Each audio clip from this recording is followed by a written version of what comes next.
What's going on, y'all? On this episode of On the Set, I'm continuing the James Bond fun with Skyfall, Daniel Craig's third Bond film, so let's get into it. The film starts off in Istanbul, where Bond and another agent named Moneypenny are after a mercenary named Patrice, who stole a hard drive full of information on other agents.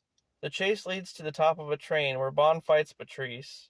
Just then, M orders Moneypenny to shoot Patrice, but she accidentally shoots Bond instead, causing him to fall into a nearby river. Then Patrice leaves with the hard drive. After that, Bond is presumed dead. Well, yeah, maybe you should aim better next time.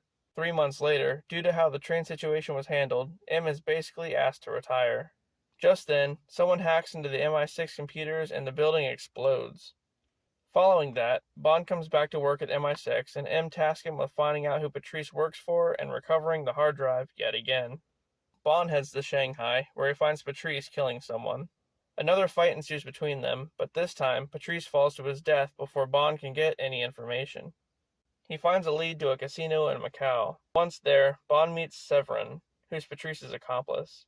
Severine seems to not like her employer and promises to help Bond if he kills him. So then, they travel to an island off the coast of Macau in Severine's yacht. Once they get there, they're immediately captured and taken to Severine's employer, Raoul Silva. Silva explains how he was once a MI6 agent, but was left to be tortured by the Chinese government after a mission went wrong back in the 90s. During which time, he tried to kill himself with a cyanide capsule, but it only left him disfigured. Wow, M left him to die? What a bitch. Silva's whole plan is basically to kill M out of revenge. Anyway, Silva then kills Severine and gets captured by MI6. But once they take him to their headquarters, he escapes.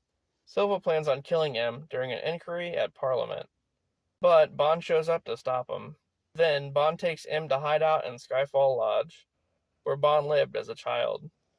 After booby-trapping the whole house Home Alone style, Silva and his henchmen show up for a final showdown. After M gets injured in the fight, Bond sends her to take refuge in a nearby chapel. The Skyfall Lodge explodes due to some propane tanks exploding, but Silva survives and follows Bond to the chapel.